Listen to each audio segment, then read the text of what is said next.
Good evening. Thank you for visiting my channel.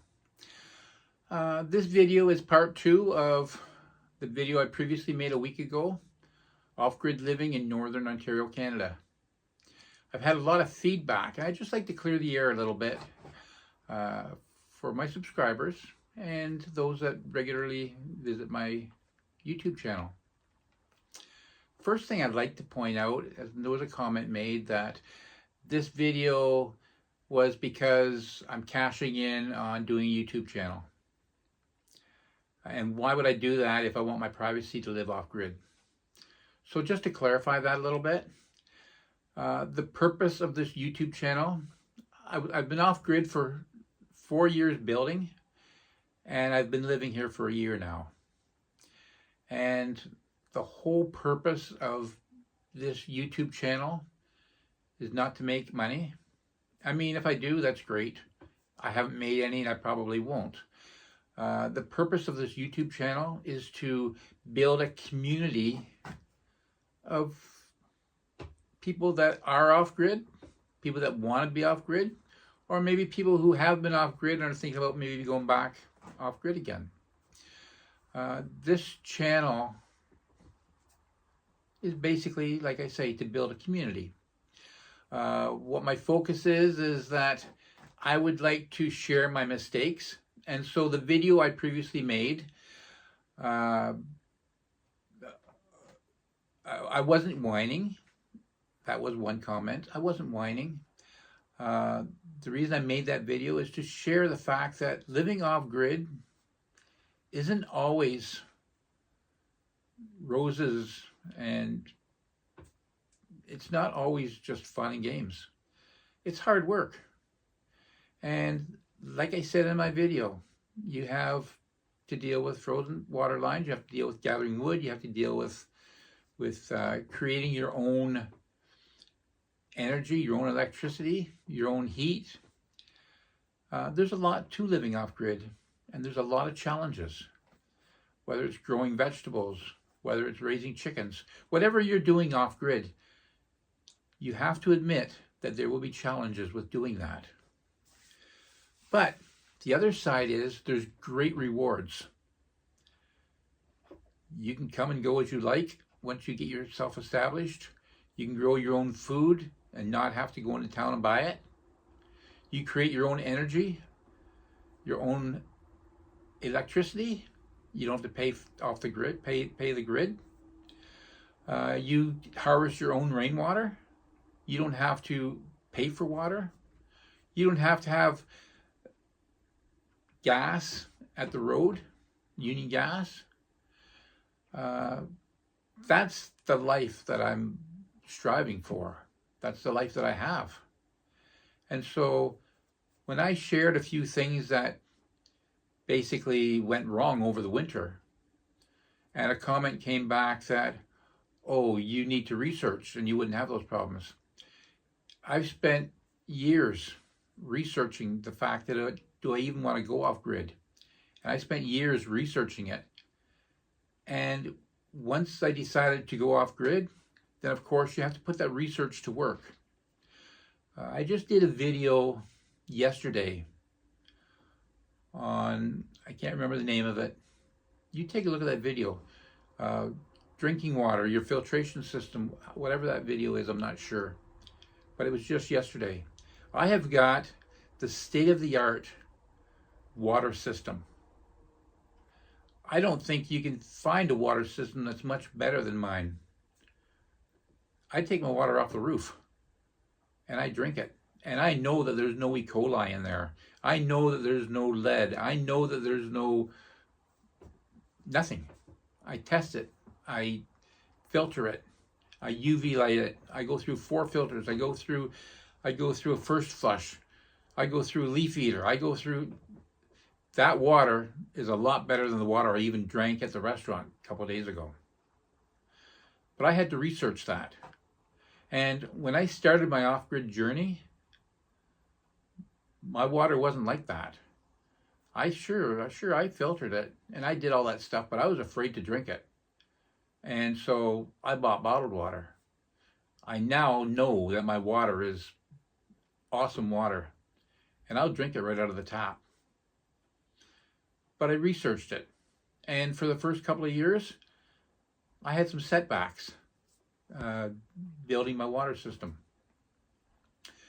And living off grid, there's going to be setbacks. And basically that's what my video was about the setbacks that I had next winter.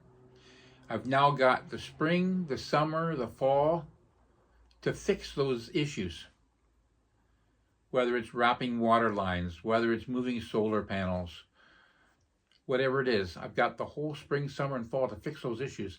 And when I get those issues fixed, and I know for a fact that those issues are 100% solved, then something else will come up, because it always does.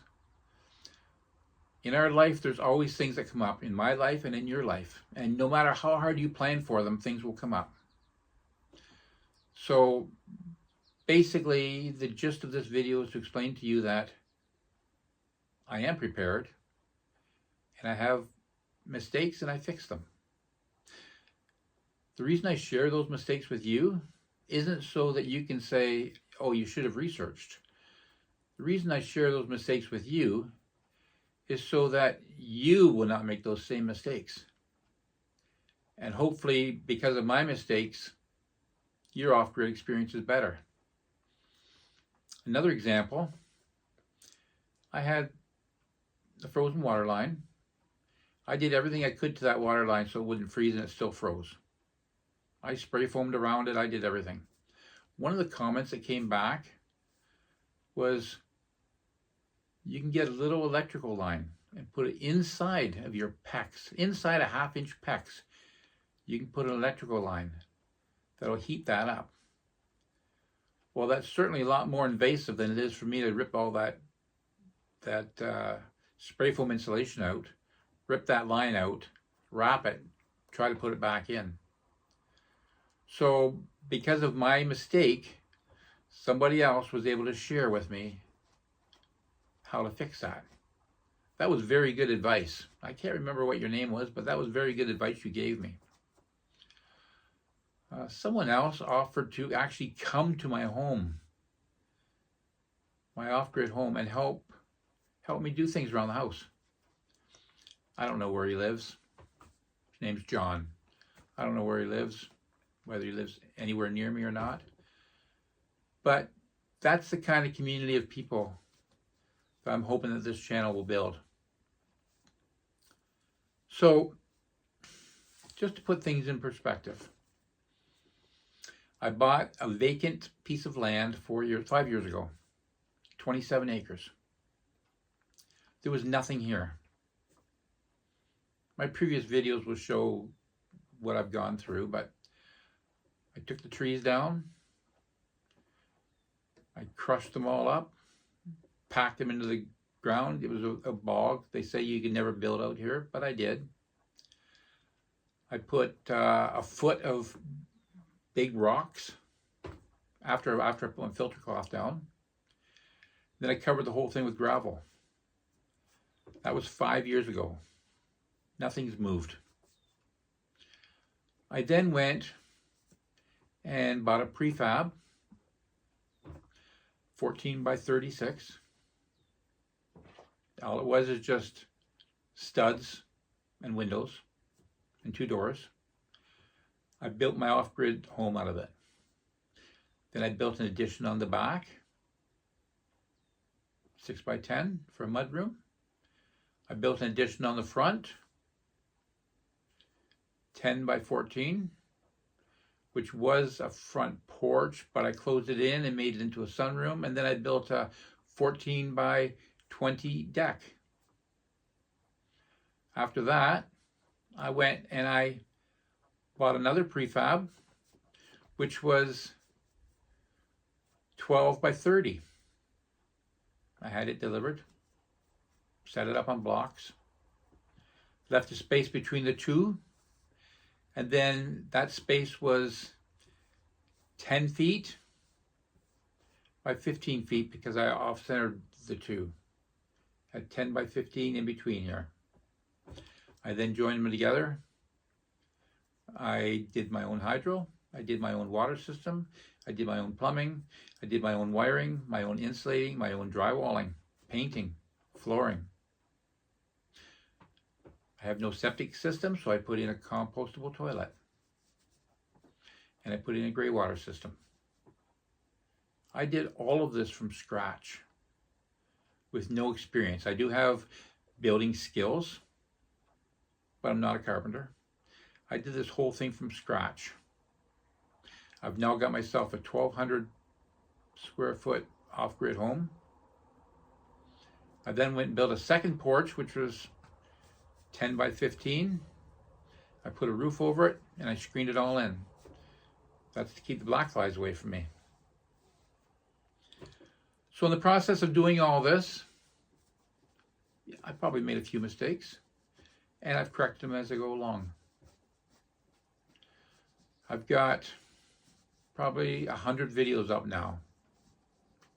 I'm not making any money off of them, but I'm hoping that these videos will help someone else with their off-grid experience.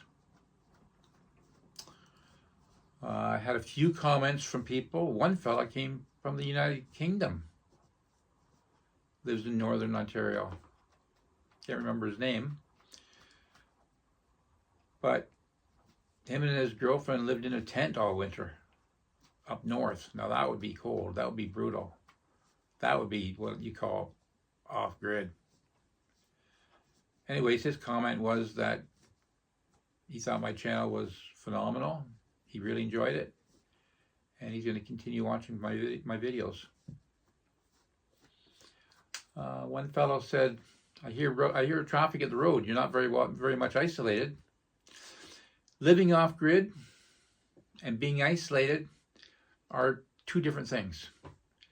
Some people are off-grid and isolated.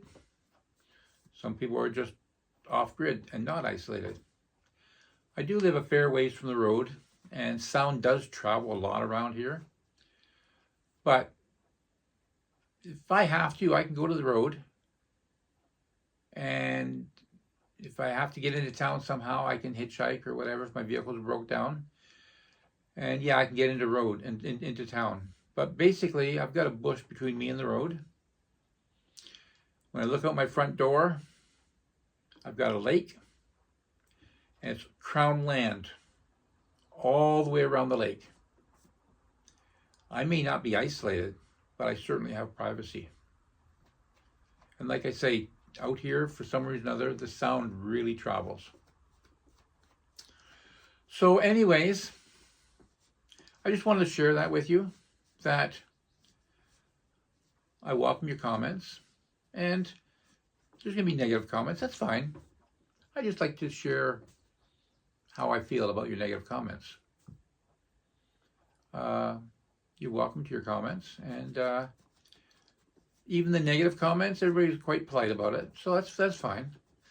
I just like to say, I'm not doing it for the money. To me, it's a hobby. In fact, for the first 4 years building, I kind of wish I would have started my YouTube channel earlier, because for the first 4 years, I didn't have a YouTube channel. And one fellow commented, how did I build my boardwalk out to the lake? He wished I would have had a video on that. So I kind of explained to him how I did it. But yeah, I had no video. But anyways, thanks for watching. And I hope this helps clear the air a little bit. And if you want to subscribe, that's awesome. I'd love you to subscribe. If you want to comment, that's fine. If you want to just watch, that's fine too. Like I say, I'm building it because I want to build a community of off-grid people. And I hope this video set it straight for you guys. And I hope you continue watching. And we'll talk to you in the next video.